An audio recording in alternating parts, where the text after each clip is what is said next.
حضرت مالک بن دینار فرماتے میں نے 60 حج کیے. ایک حج کے موقع پر میں نے بڑا رش دیکھا, لاکھوں کا اجتماع ہوا. میری باتوں کی سمجھ تو آ رہی ہے نا آپ دوستوں؟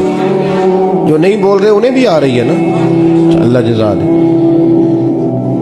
کہتے ہیں لاکھوں کا مجمع تھا تو میرے دل میں خیال آیا, میں نے کہا اے اللہ, اتنے لوگ آئے ہیں, ان کا حج قبول بھی ہوا ہے کہ نہیں؟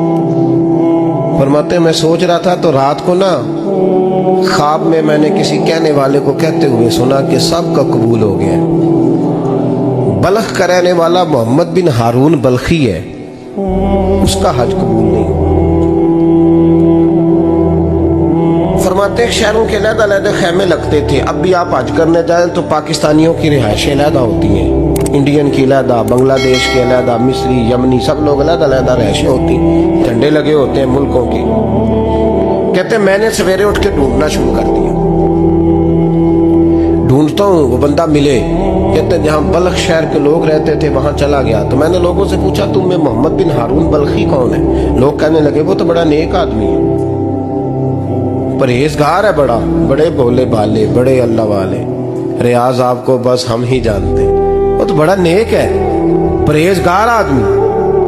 میں نے کہا اچھا کہاں ہے؟ انہوں نے کہا پہاڑ کے پیچھے اس نے خیمہ لگایا ہوا ہے, ساری رات عبادت کرتا ہے, سارا دن روزہ رکھتا ہے, قائم اللیل ہے, صائم الدہر ہے. کیا بات؟ فرماتے ہیں میں ان لوگوں کی بات سن کے حیران ہو گیا کہ مجھے کیا بتایا گیا, یہ کیا کہہ رہے ہیں. فرماتے ہیں میں پہاڑ کے پیچھے گیا.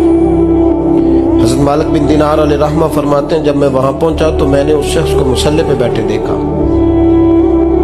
کثرت عبادت کے آثار اس کے وجود پر نظر آ رہے تھے, سیدھا بازو اس کا کٹا ہوا تھا. فرماتے 2 رکعتیں مکمل کر کے نا میں نے اسے السلام علیکم کہا تو مجھے کہنے لگا وعلیکم السلام, آپ مالک بن دینار ہیں؟ میں نے کہا بڑی اس کی فراست ہے.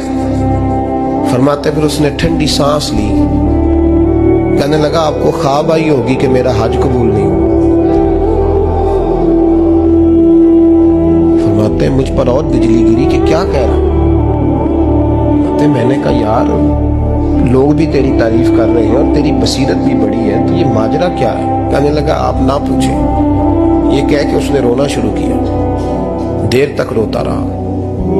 میں نے کہا نہیں یار تو بتا. کہنے لگا نہیں آپ نہ پوچھیں, آپ ناراض ہو گئے. میں نے کہا میں نہیں ہوتا, تو بولنا. کہنے لگا حضور 24 سال ہو گئے مجھے حج کرتے ہوئے, 24 سال, 24واں حج ہے میرا, اور ہر سال کوئی اللہ کا ولی آ کے بتاتا ہے کہ جا چلا جا تیرا کوئی نہیں قبول ہوگا. بے پروائی ویک سجن دی جتھے کسے دی پیش نہ جاوے, انہیں تاجہ والے در در رولے تے منگتیاں تخت بٹھاوے. آزم کسے نو کارا ملدا ہی کوئی کعبے و خالی آوے. کہتے ہیں اس نے مجھے کہا حضور 24واں حج ہے, ہر سال کوئی بتاتا ہے. میں نے کہا تیری غلطی. کہنے لگا میں اپنی ماں کا نافرمان. میں نے کہا واقعہ کیا ہوا؟ کہنے لگا حضرت اللہ نے مجھے دولت دی, مال دیا, زمینیں دی تو میں عیاش ہو گیا.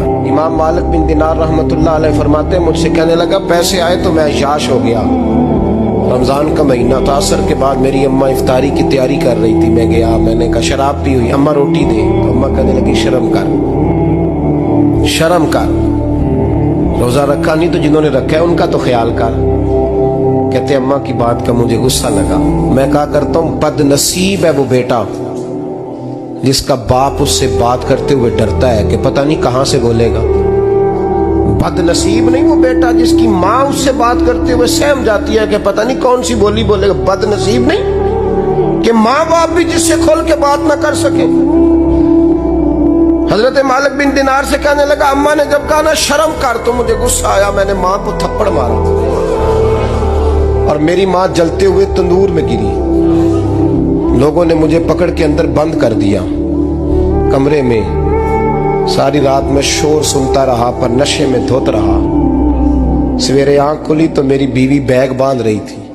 میں نے کہا کہاں جا رہی ہو؟ کہنے لگی جو ماں کا نہیں بنا میرا کیسے بنے گا. میں نے کہا میری اماں کا وہ تو لوگوں نے رات کو ہی دفن کر دی جنازہ پڑھ کے. تڑپ کے کہنے لگا مجھے کیوں نہیں بتایا؟ تو کہتے ہیں لوگ کہنے لگے تیری مرتی ہوئی ماں کہہ گئی تھی اسے میرا منہ نہ دیکھنے دینا.